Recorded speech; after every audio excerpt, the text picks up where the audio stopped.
राम राम सभी को नमस्कार, जय हिंद, जय भारत।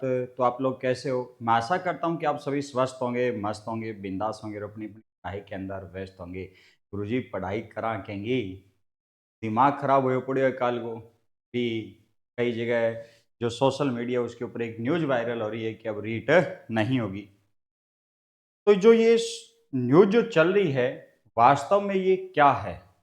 तो आज का जो सेशन है वो अपने इसी पर रहेगा। ठीक है, तो आज का सेशन अपने स्टार्ट करने से पहले आप चैनल को सब्सक्राइब जरूर कीजिएगा और सेशन को लाइक कीजिएगा, ज़्यादा से ज़्यादा शेयर कीजिएगा। तो देखो, पूरी बात क्या है, पूरा घटनाक्रम क्या है, अपने जानने की कोशिश करेंगे अब, है ना। क्या अब रीट नहीं होगी? जानिए क्या है सच। देखो, जिस प्रकार का माहौल लग रहा है उस प्रकार से तो देखो, रीट की तैयारी करने वाले जो स्टूडेंट है उनका मनोबल और गिर रहा है।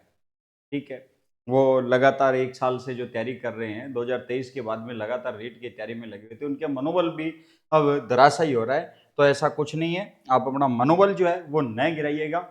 कल जैसे वो न्यूज़ चली तो अपने माननीय शिक्षा मंत्री जी जो हैं मदन दिलावर जी, इनके द्वारा कहा गया था कि अफवाहों को बताया अनुचित और भ्रामक। इन्होंने कहा था कि जो भी रीट से संबंधित अफवाहें फैलाई जा रही है कि रीट का आयोजन नहीं करवाया जाएगा, वो सब क्या है, गलत है। ठीक है, भ्रामक है। प्रदेश में शिक्षक भर्ती प्रक्रिया को अधिक सरल और पारदर्शी बनाने, युवाओं को अधिक रोजगार के अवसर उपलब्ध करवाने के तरीकों पर विचार के लिए अधिकारियों को कहा है, जिसका तात्पर्य यह नहीं है कि सरकार ने रीट परीक्षा बंद करने का निर्णय लिया है। इनका कहने का मतलब यह है कि जो रीट भर्ती जो परीक्षा है, इसके अंदर पहले पात्रता परीक्षा करवाई जाती है और फिर मेंस एग्जाम करवाया जाता है, तो इसमें समय लग जाता है।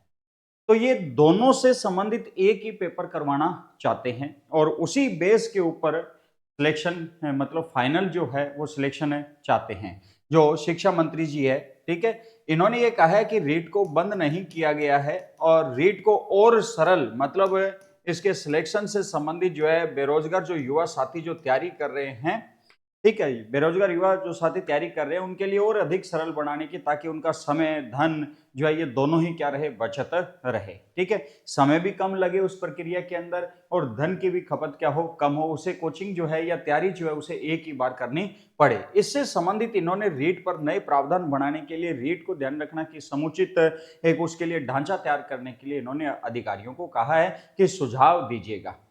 और देखो, मैं तो माननीय शिक्षा मंत्री से मदन दिलावर जी से ये भी अनुरोध करता हूं कि 2003 से जो थर्ड ग्रेड भर्ती परीक्षा और अभी 2024 आ चुका है, जो थर्ड ग्रेड भर्ती परीक्षा के साथ में मतलब थर्ड ग्रेड जो शिक्षक जो है, इनके साथ में जितनी नाइंसाफी हुई है उतनी शायद ही किसी के साथ हुई हो। ठीक है, इनको तो ध्यान रखना कि मंदिर का एक घंटा बना रखा है। ठीक है, कभी रीट का आयोजन करवा लेते हो, कभी आरपीएससी के द्वारा करवा लेते हो, कभी अधीनस्थ बोर्ड के द्वारा करवा लेते हो, मन मर्जी से नियम बना रखे हैं इनके।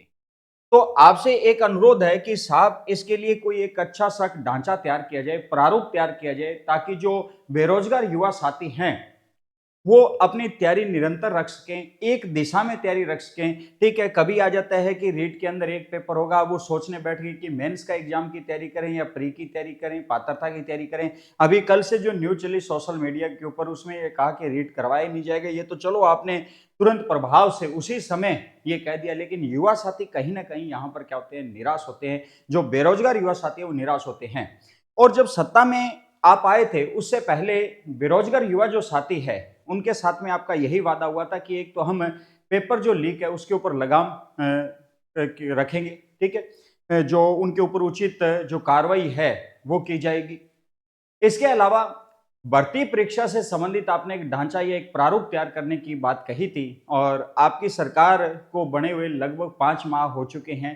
तो एक ढांचा तो कम से कम, हमें भी पता है भी आचार संहिता लगी हुई, इस आचार संहिता के अंदर कोई भर्ती प्रक्रिया नहीं करवाई जा सकती, लेकिन एक ढांचा तो तैयार किया जा सकता है, विद्यार्थियों को उस ढांचे से अवगत तो करवाया जा सकता है। तो आपसे अनुरोध है माननीय शिक्षा मंत्री जी, आप शिक्षा के क्षेत्र में एक अच्छा कार्य करें, एक अच्छा मार्गदर्शन प्रदान करें बेरोजगार युवा साथियों को, क्योंकि अब की बार बेरोजगार युवा साथी पिछली सरकार से बहुत ज्यादा परेशान थे, इसी कारण उन्होंने आपका साथ दिया था। ठीक है, और उन्हें इस सरकार से भी निराशा नहीं मिलनी चाहिए। ठीक है, आप उनके लिए उचित कार्य करें, उचित अपने ध्यान रखना कि उनके लिए नियम प्रक्रिया वगैरह जो है बनाए और भर्ती प्रक्रियाओं को पारदर्शिता के साथ में करवाएं। ठीक है, जो भी है वो जल्द से जल्द, जो भी ढांचा तैयार कर रहे हो आप, जो भी प्रक्रियाएं आप थर्ड ग्रेड के लिए या रीट के लिए जो तैयार कर रहे हो, उसे जल्द से जल्द ध्यान रखना कि विद्यार्थियों के बीच में, जो बेरोजगार युवा साथी उनके बीच में लेकर आए, क्योंकि उनका मनोबल जो है वो ध्यान रखना कि धीरे धीरे गिर रहा है और नकारात्मकता उनके अंदर आ रही है।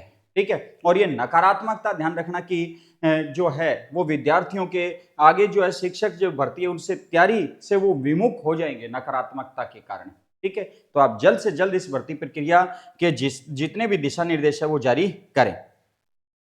जो न्यूज़पेपर है आज का, उस न्यूज़पेपर के अंदर इनके द्वारा ये कहा गया है कि रीट भर्ती परीक्षा, ठीक है, रीट बंद करने पर निर्णय नहीं है, एकल परीक्षा के जरिए अध्यापक भर्ती संभव है। यह शिक्षा मंत्री जी के द्वारा कहा गया। सरकार ने रीट बंद करने का निर्णय नहीं लिया है। ठीक है, तो बेरोजगार युवा साथी जो है वो घबराए नहीं, रीट पात्रता परीक्षा जो है उसकी तैयारी कंटिन्यू जारी रखें।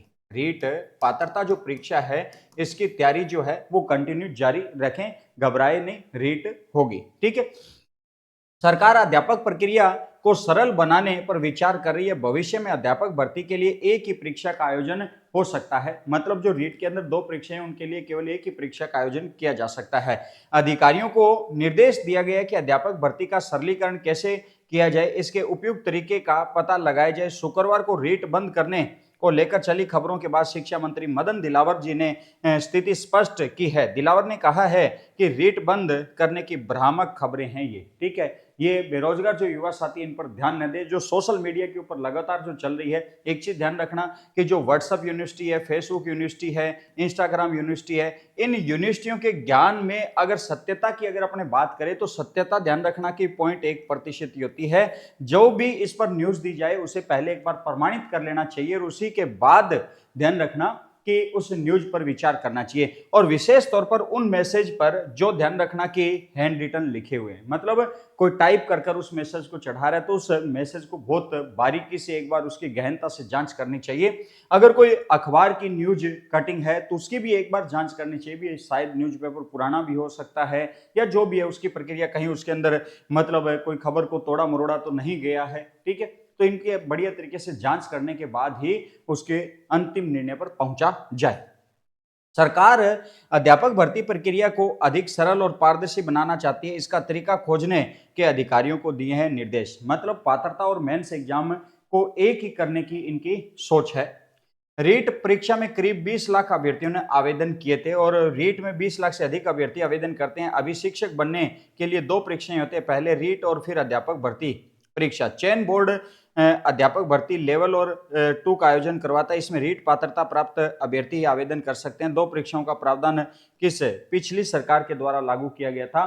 तो माननीय शिक्षा मंत्री जी, आपसे करजोर निवेदन है कि आप जल्द से जल्द रीट के जो भी नियम प्रक्रियाएं जो है बनाए हैं या बना रहे हैं उन्हें विद्यार्थियों के सामने रखें, उनके मनोबल को बढ़ाएं, न कि इस प्रकार के जैसे मतलब सोशल मीडिया के ऊपर जो ये न्यूज चल रही है, भ्रामक न्यूज जो फैला रहे हैं, इनके ऊपर भी आपको कार्रवाई करनी चाहिए। ठीक है, इन पर भी देखो कार्रवाई करनी चाहिए, क्योंकि कल एक बार जो युवा साथी है उनके अंदर हताशा का माहौल था, लेकिन ये तुरंत प्रभाव से आपने ये कहा कि नहीं, रीट बंद नहीं की जा रही है। ठीक है, रीट का आयोजन होगा लेकिन हम एक पेपर का आयोजन करवाएंगे। यही आप अगर बयान 3-4 दिन बाद देते तो शायद बहुत से युवा साथी ऐसे होते कि जो इस रीट भर्ती परीक्षा की तैयारी कर रहे हैं उसे विमुख हो जाते।